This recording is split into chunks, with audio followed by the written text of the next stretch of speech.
All right. Hi, good morning, everybody. It's 10:45, so we're going to get started. I'm Talia Ben Jacob. I am an anesthesiologist and intensivist at Cooper Hospital in Camden, New Jersey. And I'm going to be lecturing today about It's Not You, It's Them, dealing with difficult families. I really do apologize in advance. I do have to take off after my presentation because I actually have a flight that I need to catch, and I'm sure you all know the weather on the East Coast is not so great today. But if there are any questions, my esteemed colleagues here will be able to field any of them, but my email is at the bottom of my slide, and it's also at the end of my presentation. So if there's any questions that you have or want to discuss or hear more about my phenomenal experience, feel free to email me, and I'd be happy to respond.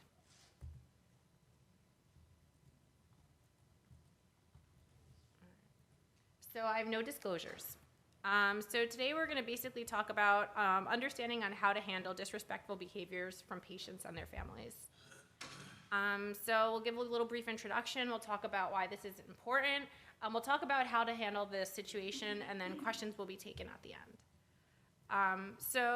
Obviously I do ICU, so I have a little bit more of a different interaction with patients and their families, but as I'm sure you guys know, stuff does happen to anesthesiologists in the pre-op area and the PACU. And so some of the things that have been said over the course of my career as well as my colleagues' career, just getting a heads up, FYI, my Uncle John is the head of the med-mal firm.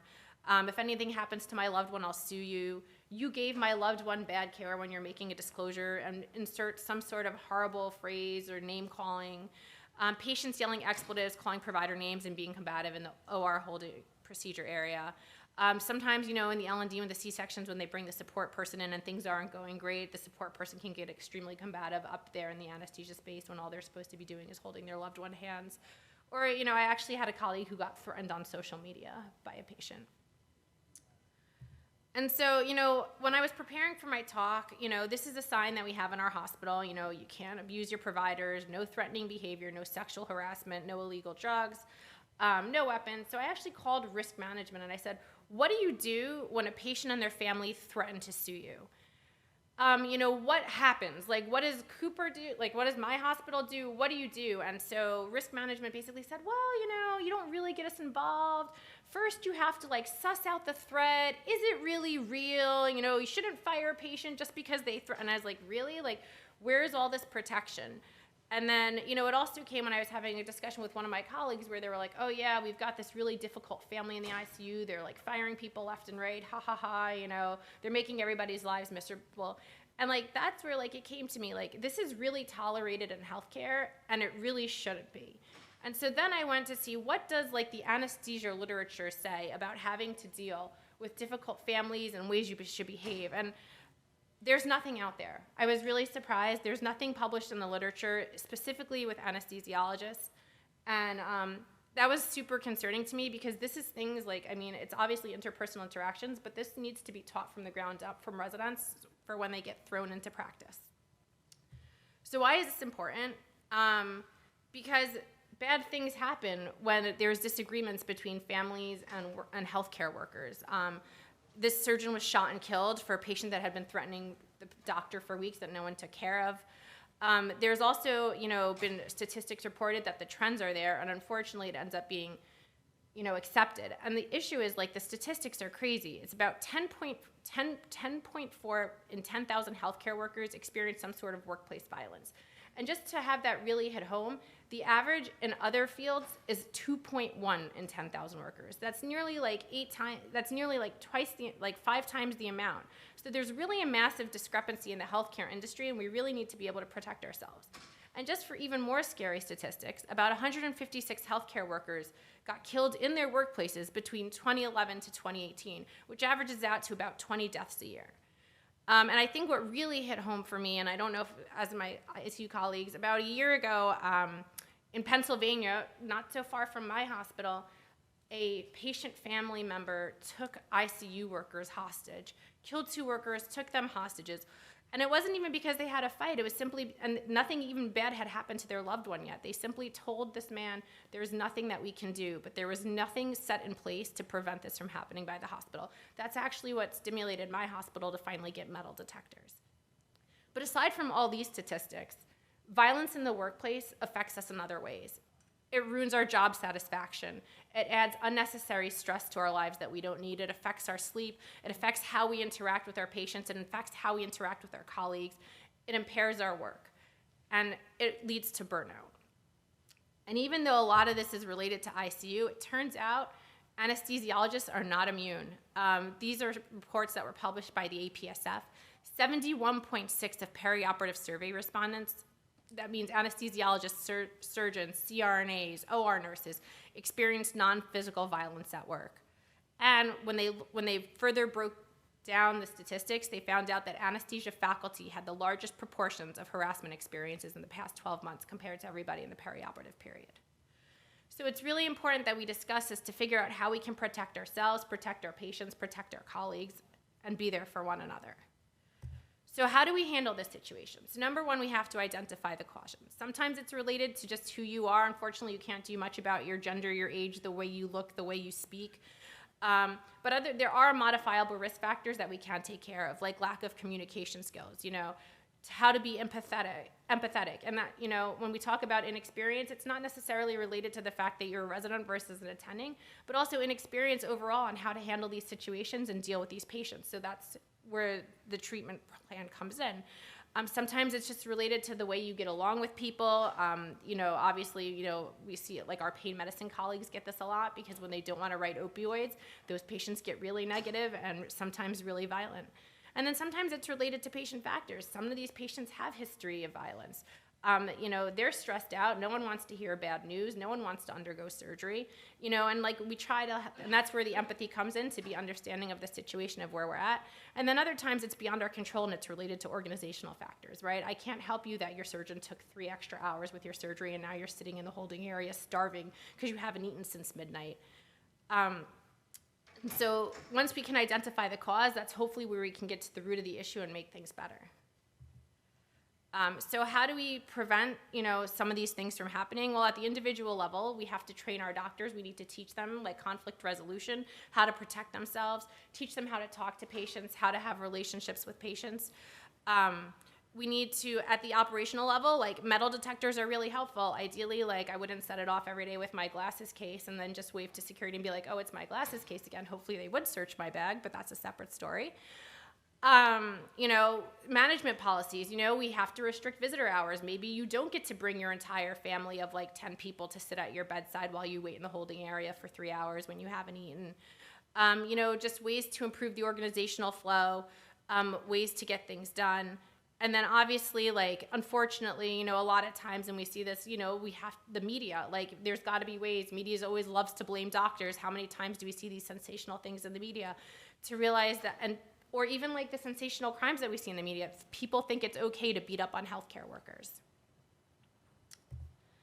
So other ways to prevent this is to create educational sessions. Create a BERT team, like the behavioral emergencies team, that there is an emergency response team that involves security, psychiatry, other people to come running when you are ready to go. So by creating those teams, it hopefully will limit the amount of violence that we see, but also developing a culture of feedback and protective factors in place. If we prepare people, they know how to act, they can diffuse situations, they can feel more comfortable, and that the more you have these frequent training sessions, the better these people end up doing. This is from our oncology colleagues, and they basically created protocols and guidelines to set things in place, almost like a behavioral contract. This is how it's gonna go, this is how it's gonna work, this is what we're gonna tolerate. You need to be, you're warned in advance as to what the expectations of what you are as a family caregiver, as what you are as a patient, how you're gonna interact, and if you violate any of these behavioral contracts, you're out. And so having those protocols set in place with the boundaries and knowing where you can push has been shown to be helpful. So what happens if you're in the moment?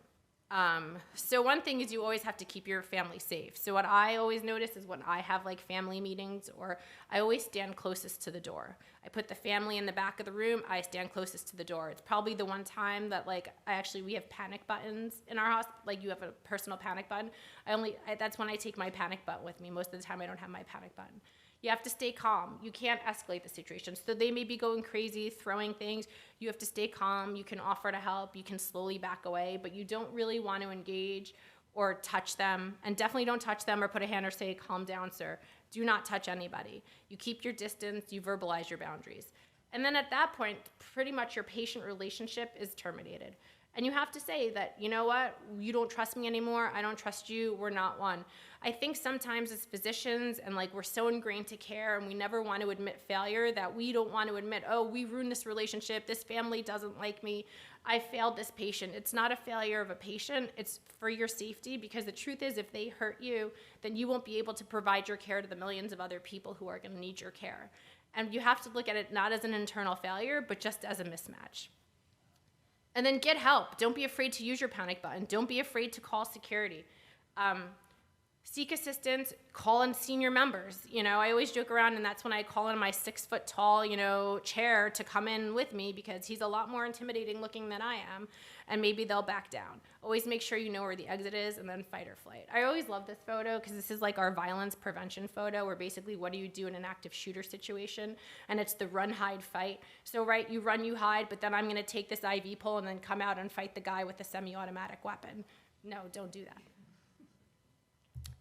And then when it's over, how do you handle the situation after the fact? Because as much as I like to make snarky jokes, it affects me. It affects everyone.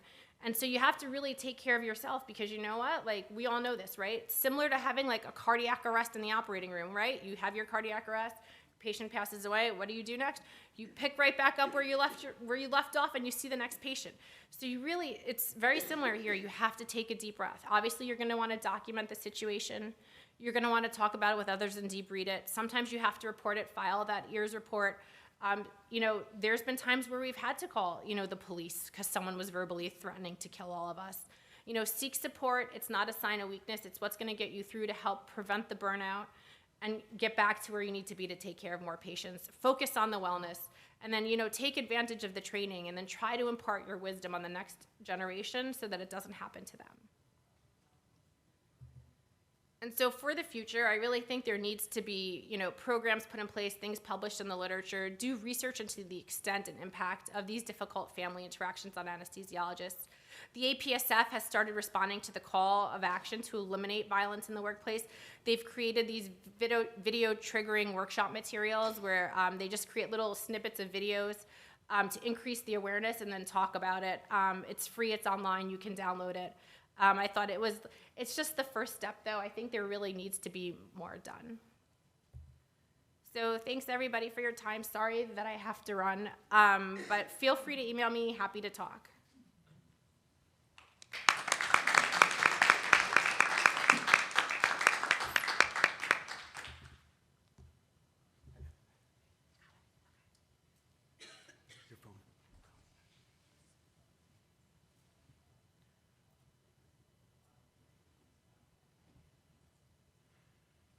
All right, good morning, everyone. My name is Alok Gupta. I'm an associate professor at Northwestern University of Anesthesiology and Intensive Care. And I'm going to be talking to you today about taking care of the whole patient, some special considerations for diverse patients, mainly in the perioperative period today. Hopefully this will advance. I have no disclosures today for you. After participating today, you should have some knowledge and some skills needed to inclusively and respectfully manage patients of diverse cultures, religions, races, and genders. I thought this was a very poignant, quote, of all forms of inequality, injustice in healthcare is the most shocking and inhumane. When we talk about diversity, usually things just go directly to race. When we talk about, even from the AAMC, diversity refers to all aspects of human differences, including but not limited to socioeconomic status, race, ethnicity, geography, rural versus urban areas, language, nationality, gender, sexual orientation, religion, disability, age. It's really, really diverse from that standpoint. The AHRQ defines disparities as differences or a gap that exists between two groups that are statistically different, greater than 10%, and indicates poor quality care for that minority group. A lot of what I talk about today will, unfortunately, relate to racial and ethnic disparities, because that's mainly what's published in the literature today. But keep in mind all of these things that we see. Just to define a couple terms, when we're talking about equality versus equity, right? So, equality is giving the same thing to everybody, right? Equity is really kind of leveling the playing field. And unfortunately, we see the reality on the right side there. Looking at it again, inequality, unequal access to opportunities. Equality is evenly distributing tools and resources to individuals. Equity is customizing those tools to identify and address that inequality. And justice is really trying to fix the system to level the playing field for everybody. When we talk about inclusion, again from the AAMC, inclusion is providing the opportunity and environment where everyone has a meaningful experience in and contribution towards our medical system. Sorry about the mouse. By 2050, racial and ethnic minorities will comprise almost half of the US population. Racial and ethnic minorities are disproportionately burdened by chronic illnesses, making them much, much more vulnerable to our medical system. When we talk about our LGBTQ colleagues, over half of gay individuals and over 70% of trans individuals have felt discriminated by a doctor. You can see in that lower left corner there that 27% of transgender patients have been refused treatment by a medical professional. When we look at some of these mechanisms related to these disparities, it's a continuum across the course of acute critical illness. There's individual susceptibility, so some things that are not, modifiable, genetics, for example. There's a presentation, increased comorbidities, as we talked about, clinical management of these patients, socioeconomic status of the patients, and then outcomes. And all of these, lead to the continuum of acute critical illness, including increases in mortality. In this cohort study of about 140,000 individuals in England, transgender people had an elevated overall mortality when compared to their cisgender counterparts. And you can see, anywhere from 30 to 60% or 75% increased mortality for those. Specifically, those deaths were from external causes, so suicides, homicides, accidental poisonings, endocrine disorders, but other ill-defined and unspecific cause. So certain complaints are just dismissed by their healthcare providers. Let's look at the obstetric population. So when we look at non-Hispanic Black women, they had a maternal mortality rate that was 2.5 times greater when compared to non-Hispanic white women. And this was between 2018 and 2021. If we look at updated numbers, while the overall mortality has gone down, that discrepancy has increased from 2.5% to 3.5%. Or 3.5 times, sorry. When we look at non-Hispanic Black women compared to non-Hispanic white women. In this study, this was a population-based study of about 1.5 million high-risk surgical procedures in adults across the US. And they examined current trends in mortality attributable to racial or ethnic disparities. While overall mortality is decreasing in this, Black patients are 42% more likely to die after surgery when compared to white patients, mainly driven by higher Black mortality in the Northeast and the West, but Hispanic patients we saw more in the West. There was no differences here between teaching and non-teaching hospitals. Looking at source of payment, does it impact our anesthetic care? So this was a retrospective study of about 6,000 patients just having an inguinal hernia repair at an ASC.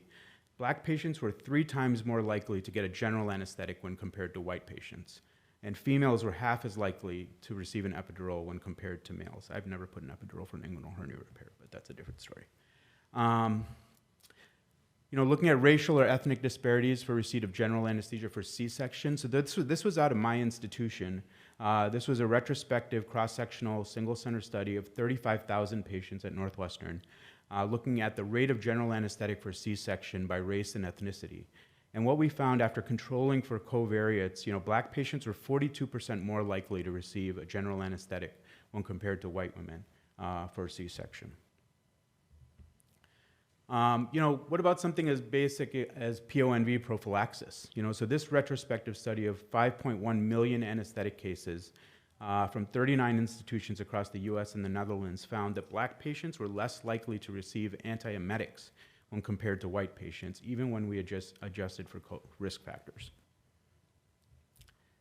So what do we do? How can we try to improve things? How can we try to improve care for these patients? So the first thing is to kind of identify what are some of these barriers to diversity that we might have. So, there's a lot of historic things, as we're all familiar with. There's structural, there's misuse of metrics, there's implicit biases that we'll talk about in a little bit, and there's some environmental conditions. This diversity wheel demonstrates how there's some internal dimensions of social identity that are just inherent, and then there's some external dimensions that are acquired. It's through this lens that we perceive ourselves and others, and we need to appreciate these dimensions of social identity and the role they play so that we can look at our role in health equity. So I don't know if any of you have taken an implicit bias test, but this is an interesting test. You can just scan the QR code and it'll take you to a website where you can do this. Change needs to start with us. Healthcare providers have implicit biases as well, and this will be interesting. I had a rotating fellow with me in the ICU, and they were walking a resident through a central line, and they made the comment, sometimes African-American patients, you have to push harder because their skin is thicker, right? That was just a blanket statement that this fellow made while walking the resident through this. There have been studies kind of looking at this implicit bias, and studies show that healthcare professionals have the same level of implicit bias as the general population, and that with higher levels are associated with lower quality care. So when we look at these different strategies to combat our implicit bias, right? So introspection is going to be the first thing. Identify what your implicit biases are so that you can bring it to your forefront. Looking at perspective, consider experiences from the point of view of your patient. And slow down, talk to your patients, understand where they're coming from. I see this a lot in the ICU, especially when having end-of-life discussions. There's definitely a cultural factor that plays into things. Individualize your care to patients as well. But there is, a different side of this. So this is a opinion post from a couple of years ago from a Black female anesthesiologist in California, right? And she disagrees with the concept of implicit bias because it's a malignant false assumption that Black people are inherently inferior intellectually, and has been traded in for the malignant false assumption that white people are inherently racist. So there are two sides to this coin, and so I think it's worthwhile looking into that. What about taking care of transgender patients? So what are some steps we can do to help take care of them? So, preoperatively, ask them how you want to be addressed, right? Unsure of their pronouns, just ask them. And it is a hard thing to get used to. I have a nephew who identifies as, non-binary, and I still refer to them as him in many situations and have to correct myself. We have used our EMR, you can see in that lower left-hand corner, where if a patient does have, we ask them what their preferred pronouns are and bring that into the EMR. To bring that into our face when we go into the patient's chart, we can see what those are. What about patients who have limited English proficiency, right? So make sure that this is also out of our institution where we did a quality improvement project to help take care of patients, perioperatively who have limited English proficiency. And, looking at interpreter, language coordinate providers for patients, they're at risk of poor postoperative pain control and poor understanding of discharge instructions, increased length of stay, more complications, worse clinical outcomes. With the availability of iPads and, companies that provide remote interpretation, it's, very easy to have any language available to you any time of day. We made changes to our EMR. Again, we ask We have there, it says needs interpreter Spanish. It'll say that the patient needs an interpreter, and then we have to document whether we used an interpreter and why we didn't use an interpreter in that situation. That's increased our compliance of using interpreters for patients. Looking at other things that we can do to help decrease some of these disparities. So having protocolization. So if you look at enhanced recovery protocols, right? There was a study that showed patients were matched 1-to-1 by race, ethnicity, age, sex, and there were 420 patients. And what they found here is that overall length of stay evened out by implementation of these ERS protocols between white and black patients.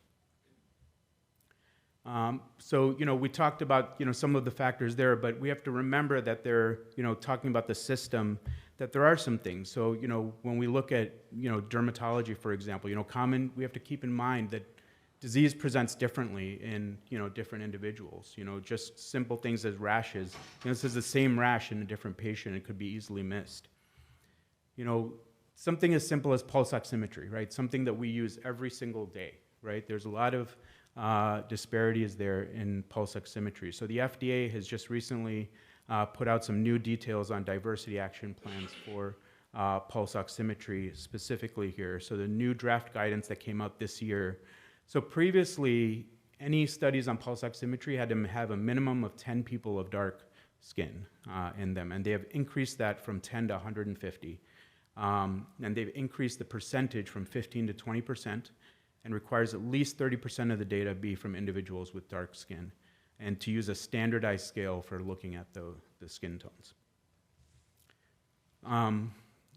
Looking at racial and ethnic disparities in anesthesiology, how can we move forward from here?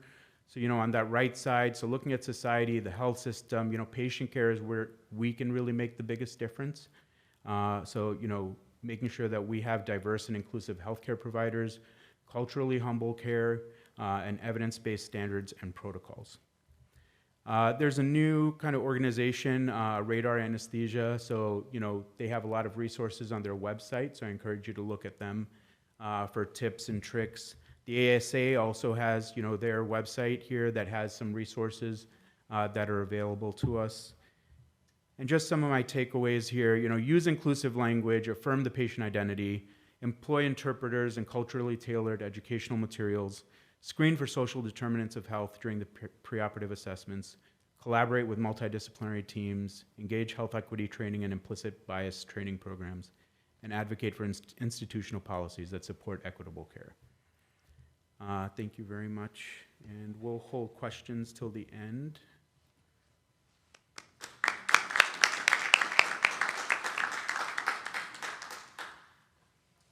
Good morning. My name is Dr. Dalton, Allison Dalton, and I'm an assistant professor at the University of Chicago. As with the rest of my panel members, I am also an anesthesiologist and an intensivist. But today we're going to mostly be speaking about what we are doing with patients who may come to the operating room with a DNAR. I have nothing to disclose as far as financial interests or other sorts of conflicts. As far as learning objectives, we're going to talk about the ethical principles that really guide the discussions around DNAR orders. We'll highlight what the ASA has done as far as providing guidelines regarding perioperative management of patients with DNAR orders. And then we'll discuss a couple of different frameworks that help us guide those discussions regarding a patient's goals of care in the perioperative space. So I'm part of our ALS team at the University of Chicago. And so this is one of the patients that I had the privilege of taking care of who is coming for a PEG tube. ALS had been diagnosed 3 years earlier. She was currently wheelchair dependent. She had dysphagia and choking every time she tried to swallow both solids and liquids.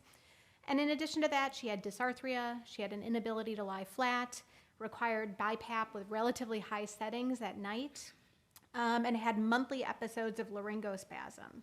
Over the couple of years prior to her procedures, we saw her spirometry and her PFTs worsen. And of course, this patient was coming to my operating room with a DNR and DNI. And so how did we really come to start having these conversations? A lot of it really came out of kind of the early 1900s. The case of Schoendorf versus the Society of New York Hospital was a case in which they really found that there's a duty for clinicians to provide informed consent, and also that the patients have a right to refuse certain medical therapies. As we kind of jump forward, there's really the development and the operationalization of CPR for in-hospital cardiac arrest that really became the standard of care in the 1960s and 70s. In the 1970s, there was a little bit of pushback on whether or not we really needed to continue all of the abilities and all of the things that we can do as far as providing life-sustaining medical therapy. And in the case of Quinlan, this was a case surrounding a young woman who had had an accidental overdose of benzos and alcohol and had fallen into a persistent vegetative state. The patient's parents, as well as her physicians, had wanted to remove her from the ventilator in respect to her dignity and her choices that she would have made. And unfortunately, the county police force told them that they would bring up homicide charges if they took her off the ventilator. So this case went on over the course of a couple of years, ultimately to the New Jersey Supreme Court, where they finally decided that you may go ahead and take the patient off the ventilator. Unfortunately, over those 2 years, she had improved a little bit, so as the ventilator was removed, she actually lived an additional 9 years in the nursing home. In that same year, there were the first hospital policies on what at the time were called the Orders to Not Resuscitate, which ultimately became our DNR orders of nowadays. In 1979, there was the first big publication related to the principles of biomedical ethics, which include autonomy, beneficence, non-maleficence, and justice. As we move into the 1990s, again, we saw more court cases. The Cruzon case actually went to the U.S. Supreme Court, where they determined that a competent person has a constitutionally protected liberty interest in refusing unwanted medical treatment under the 14th Amendment. That same year, a law was passed called the Patient Self-Determination Act, where healthcare institutions must provide their patients and their surrogates with information related to advance directives and the right to refuse treatment. The year after that, we saw the publication of the DNR orders and how they relate to us in the time of anesthesia and surgery. And then following in the 1990s, we started seeing many of the perioperative groups start to provide and publish guidelines on what we should be doing in the perioperative period regarding those DNAR orders. I mentioned this article by Dr. Truog that was written in 1991. At this time, very few hospitals actually had policies on what we should be doing for patients who have DNRs. And many of the hospitals that did have policies actually recommended for essentially the universal and the automatic suspension of the DNR in the operating room. Dr. Truog argued in this article that while it might be appropriate, because anesthesia, we can see, hypotension, we can see sometimes increased risk of things like arrhythmias, and because we have a higher rate of resuscitation under anesthesia when the patients are with us when they arrest, that maybe it's reasonable to think about suspending DNR orders. However, he also noted that universally and automatically suspending DNR orders is actually against the ethical principle of autonomy. I mentioned briefly that the ASA, the ACS, and the AOR actually made recommendations in the early 1990s about how we should handle DNR orders in the perioperative period. One of the things that came out of all of these guidelines was the concept of required reconsideration. And so what this concept is that it actually requires and rejects the unilateral decision making the DNR status be reversed for the time that you're in the operating room. Because of this principle actually says that we must have communications with our patients and that this is an essential element in the perioperative discussion for patients who come into the operating room with any sort of orders about life-sustaining medical treatment. As we moved into the 2000s and the 2010s, we actually start seeing cases going to the courts about wrongful life or wrongful prolongation of life. The first kind of big case actually happened in 2016. Gerald Greenberg was a gentleman who had early onset dementia. He had put together advanced directives that noted that he only really wanted comfort measures if he were to be hospitalized. Unfortunately, he was admitted with sepsis. He was given antibiotics and other treatments that he had delineated that he did not want in his advance directives. And his wife actually brought this to trial. She was a dentist, so had some kind of medical understanding of what was going on, and she was quoted as saying, "They made the end of his life horrible and painful and humiliating." 3 years later, there was another court case for Rodney Kopfel. This was a gentleman with multiple pre-existing medical issues. He not only had a DNR, he also had post orders. Unfortunately, despite all of this, he was resuscitated twice during his hospitalization, and after that ended up living another 2 years. His estate sued the institution, and this was the first real jury verdict where someone kind of won a wrongful life suit. And his estate was actually awarded a little over $400,000, about half of it for medical expenses incurred after those resuscitation, and the other half for the pain and suffering that Mr. Kopfel underwent. And so how should we really be talking to patients? And when should we be talking to patients about how they would like their limitations on life-sustaining medical treatments treated in the perioperative period? I think no one in this room would be surprised to hear me say the earlier the better. A lot of times that is outside of our purview as anesthesiologists, but ideally what would be fantastic is on the day of surgery, if everyone came with some form of advanced directives that they had talked about with their primary care physician, with their oncologist, with their surgeon even. The one place that we really could get involved is for those of us who maybe work or have colleagues who work in our anesthesia pre-op clinics. If you have patients who have these kind of orders as far as their life-sustaining medical therapies, this is a place where we can really talk to them about that. And we may actually have the time in order to do so, much more so than obviously on the day of surgery. Obviously, whether your patient has had conversations with other physicians or not, if someone is coming with a DNR, a DNI, or other sorts of advanced directives, we should have that conversation with them on the day of surgery, despite the fact that our day is kind of rolling on and we're trying to be efficient. And then obviously, as our patients move on, especially for those of us who are intensivists, having continued conversations, particularly in those patients who maybe are not having the outcomes after surgery that they anticipated or wanted. So what do we want to have as part of that conversation? First, we want to try to discuss, obviously, as early as possible, what the patient's goals or what their values might be. We want to offer our clinical perspective. Obviously, we're all talking to our patients about what the benefits and the risks are for the surgery itself, for the anesthesia. But we should also maybe be talking about what the outcomes after surgery might look like for patients. We should discuss and verbalize that we understand what the patient is actually asking us for and what their goals are. And then while we as clinicians are certainly encouraged to give a recommendation about what we think, it is ultimately the patient's decision on whether or not they would like to continue with their DNR order in the perioperative period. How can we go about having this discussion?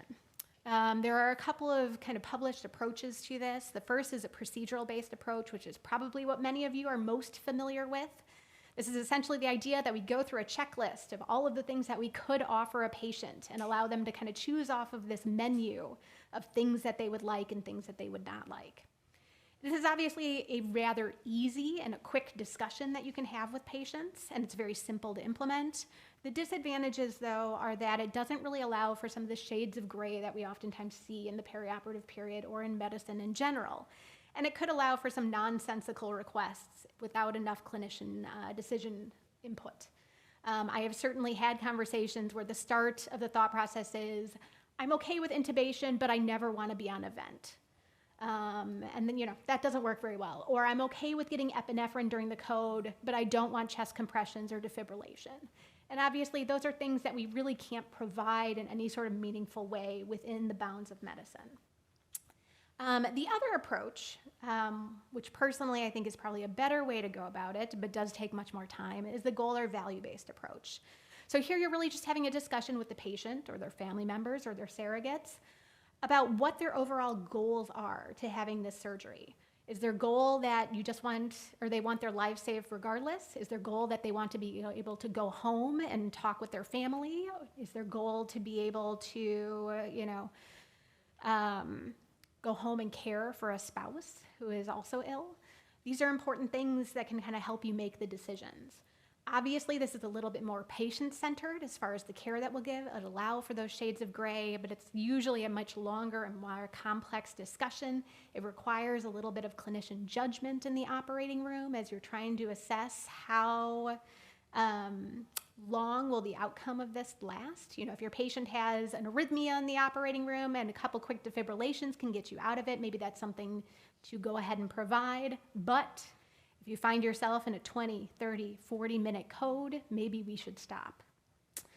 And then it's also a little bit more complex when we start looking at patient handoffs, whether this is anesthesiologist to anesthesiologist taking over the case, or from anesthesiologist to surgeon on the floor, anesthesiologist to intensivist. Being able to communicate exactly what the patient wants will take more time than handing over a checklist of chest compressions are okay, defibrillation is not, or whatever the patient had wanted. Dr. John is actually a surgeon, a palliative care physician, and an ethicist. And she actually published this data about a very nice framework that can be used when talking to patients in the perioperative period called HEAD. H is really about hearing the patient's goals and honoring their autonomy and dignity. E is exploring their wishes, particularly their existing DNR orders. It's about explaining the goals of the procedure. We'll talk a little bit more in a moment about the best case, worst case scenarios. It's about engaging with other members of the multidisciplinary team. A is really talking about what are the effects and the associations of anesthesia.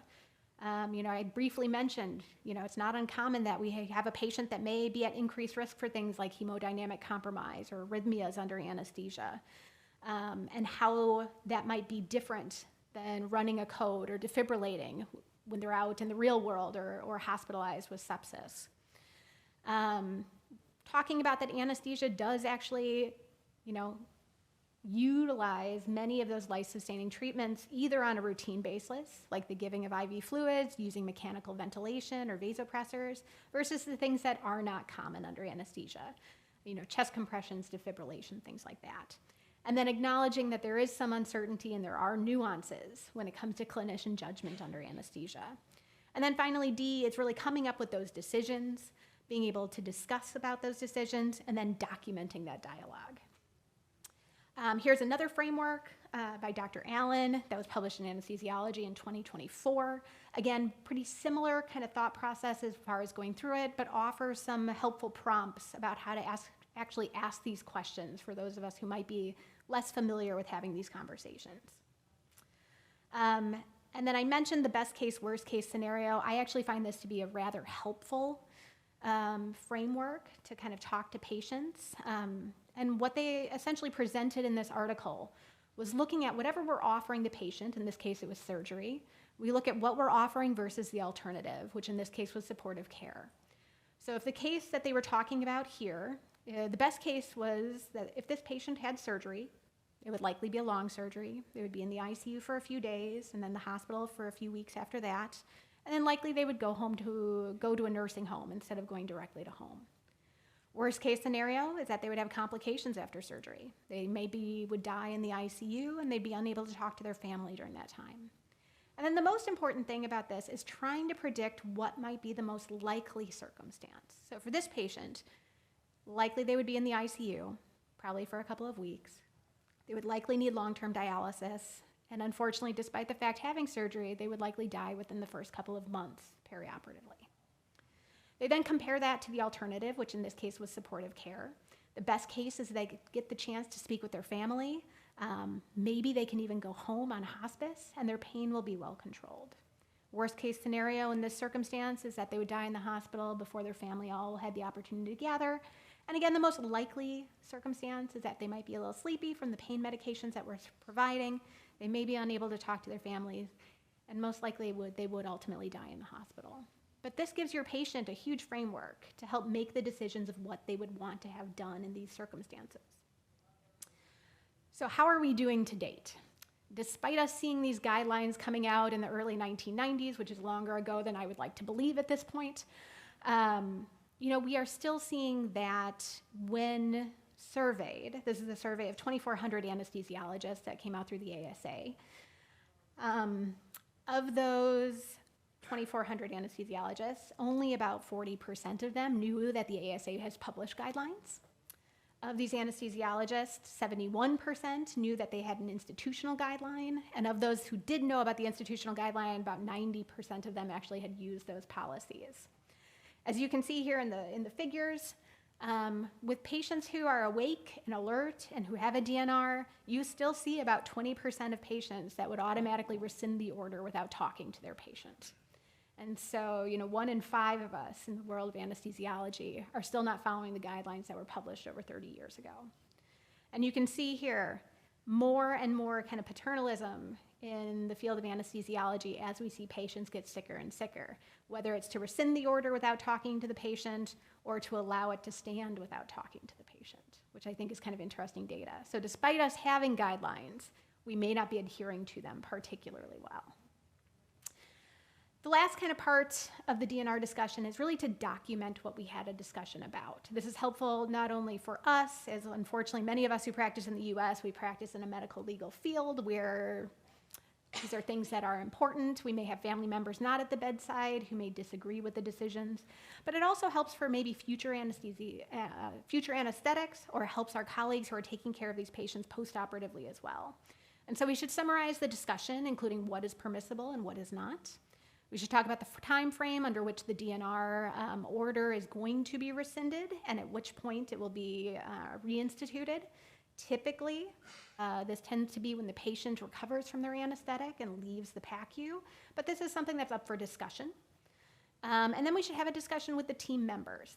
Everyone in the room should be aware of what's going on with this patient's DNR order, whether they continue it or whether they have it rescinded. We also have the concept of the ability to not care for patients when we have some conscientious objection. If you are uncomfortable with having a patient die under your care that you could save, you are able to try to find a colleague to take care of that patient. And so we should allow for to have a little bit of time in order to do any sort of team member substitutions as appropriate. And then finally, something that we're working on, again, we're a little bit behind the ball on this, but change the order in your EMR. We found that as few as about 9% in certain studies have patients actually change their code status in the EMR, which can just lead to confusion for patients who are getting taken care of. Very quickly, there's significantly less data out there on what to do with DNI orders around the time of anesthesia. Part of that is likely due to the fact that so many of our patients require general anesthetics. And even if we are planning for a primary sedation or a primary regional or neuraxial technique, our backup plan is usually general anesthesia. And so there's a lot less data out there about this. However, some of the similar kind of ethical principles of autonomy certainly apply, and I think it's still worth having a multidisciplinary risk-benefit discussion and following some of the same kind of plans that we have for DNAR. And let's go back to our patient. So I had a lengthy conversation with this patient and her spouse at bedside. I discussed the risks and benefits of anesthesia prior to the PEG. Given the increased risk of respiratory depression related to anesthesia, our patient requested that if deemed necessary by the clinical team, she would accept intubation and mechanical ventilation. She also would accept full attempts at resuscitation if it were deemed necessary. We discussed that these changes to her DNR status would remain until she's discharged and leave the PACU, at which time she would like her DNAR order reinstated. I have certainly also taken patients to the operating room for the same procedure, for the same diagnosis, who have decided to maintain their DNAR and their DNI. And so I am happy to respect either way.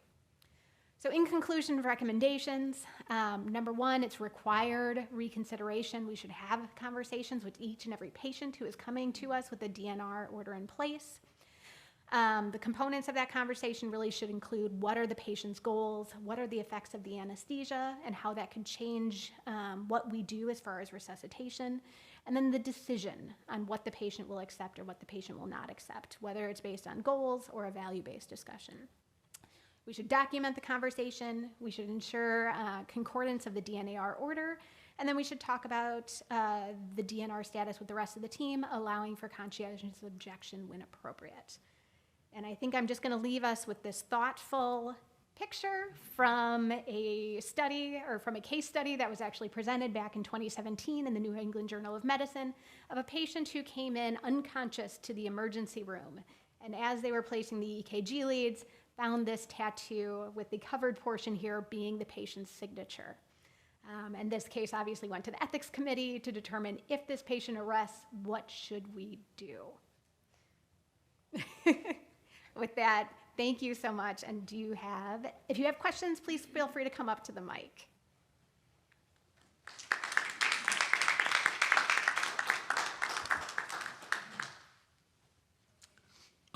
Do you have any recommendations or any resources that are available maybe for having some sort of a preoperative checklist for patients with DNR, DNI orders that would just be easy for any clinician or pre-op nurse to go over? I don't off the top of my head.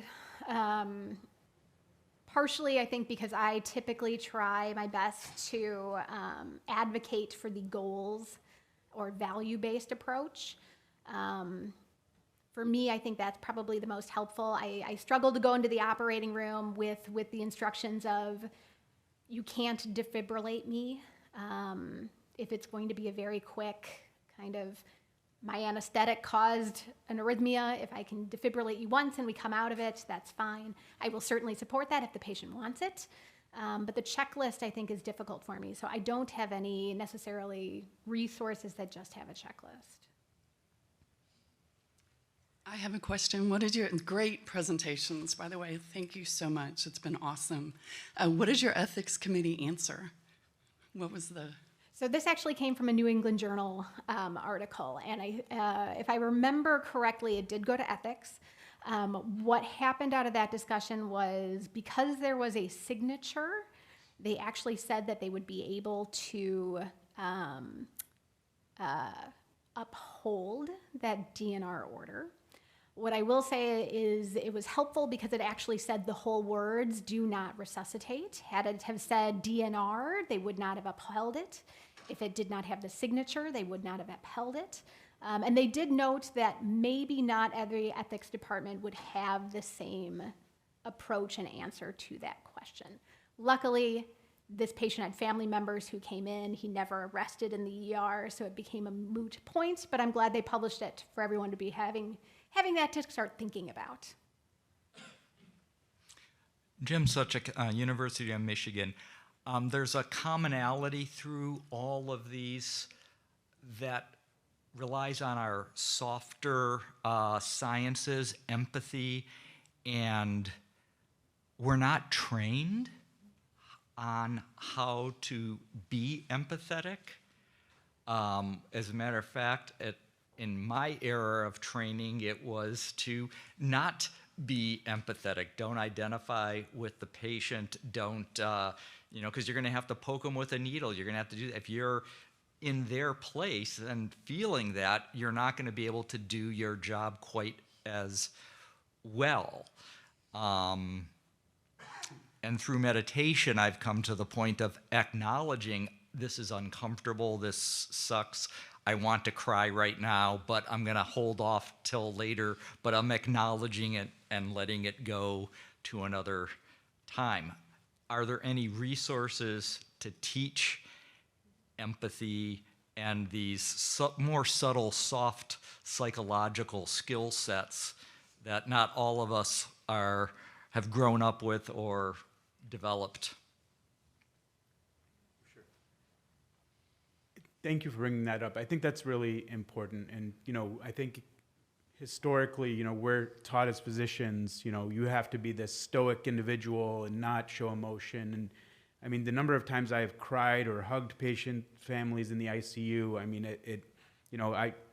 I'm a human being. These things affect me, right? They affect all of us. And I think it's okay for us to show these emotion and to show empathy, to families. In terms of your question, what resources are available, I think there are several, curriculums out there in terms of teaching empathy and learning empathy. Well, I guess you can't really, learning it, it's kind of hard, but teaching empathy, I think they're out there. I don't have any specific ones to tell you at this moment, but there are things out there.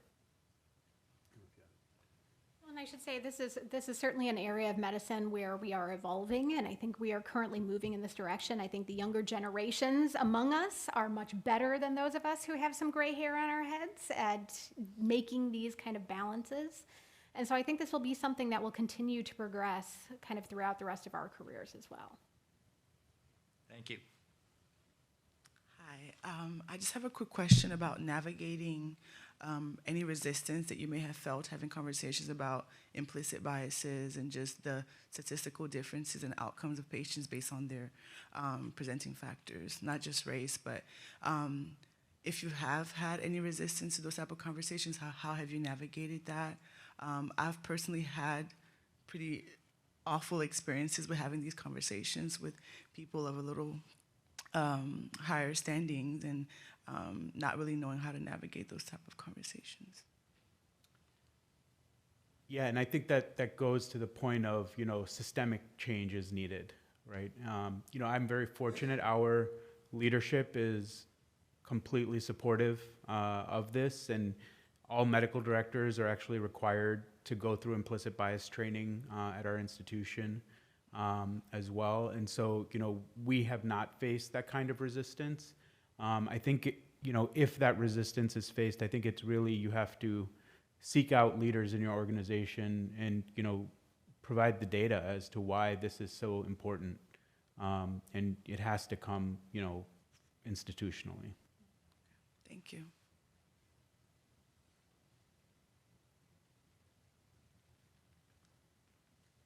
Hey, I'm Ravi. Just for context, I'm an anesthesiologist who practices in palliative care as well. So beautiful presentation. I wanted to highlight something you did really well because I think it's important for the group, and then had a question for you, which is for your example patient, you decided when you were going to flip back to her original code status. I think that often gets lost, and that's super important. And then my question was more a logistical one. So at our institution, we don't actually change the order in our EMR because let's say they decide I want a week in the ICU before I flip back. Who's responsible for that? So I'm wondering how you handle that at your institution. Thank you.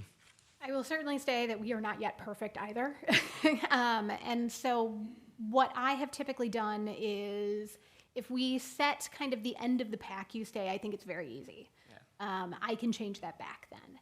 If it becomes something that they want to either have a different timeline, like a week later in the ICU, or other sorts of even clinical, once I'm awake, once I'm, off the ventilator, then we have to have a bigger discussion. And what I would typically do then is try to talk to whatever the team is or whoever the team is that's taking care of that patient, likely in an ICU, but on the floor, and kind of say, these are the goals of care that this patient has. This is when they want their DNR to be reinstated. Up until then, these are the things that are permissible. These are the things that are not permissible per this patient. So I think it really becomes an issue of communication and making sure that what the patient has told me when they were totally awake and able to make those discussions and have those discussions and make those decisions is then transmitted on to the next team taking care of them. Thank you. Sure. If I could just say one thing there, or maybe even ask you a question on this. So for our institution, we have to change the order because it creates a lot of conflict, especially with the OR nurses who may not be,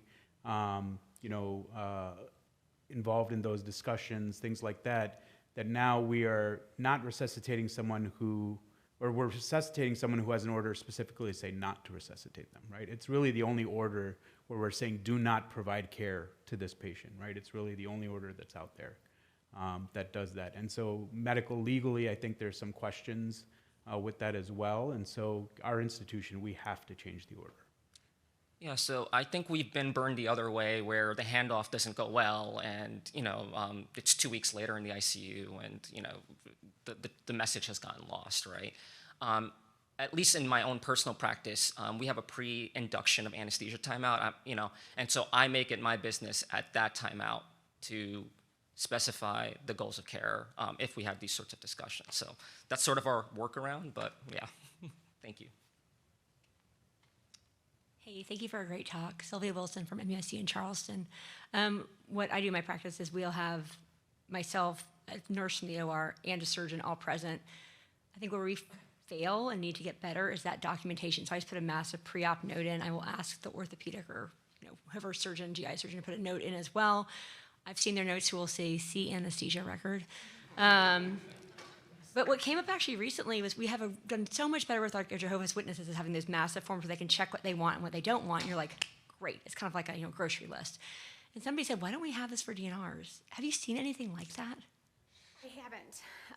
Maybe it's out there, and maybe at certain institutions they have this kind of more structured than we certainly have, but we don't, and I haven't necessarily gone looking for it in particular, but I have not seen that kind of menu for DNR at this It'd just be nice to have, I usually explain it as, we talk about chest compressions, and I always say, I'm going to give you medicines that are going to lower your blood pressure. Is that okay if I raise it back up? I'm going to, the surgeon's going to think that's going to raise your blood pressure. I'm going to lower it back down. Is that okay with you? Kind of, I phrase it.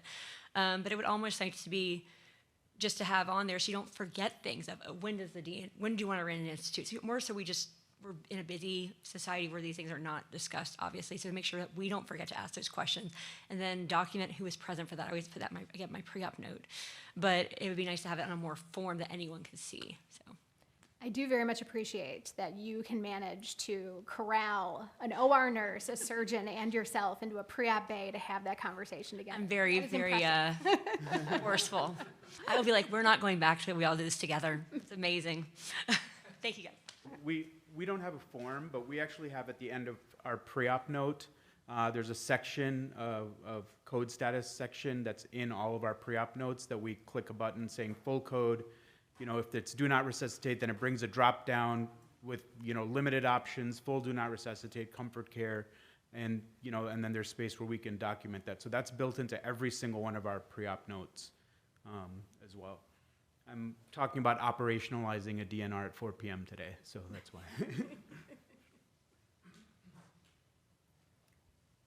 Actually, that brings us to time. So thank you all so much for being here. Very much appreciated.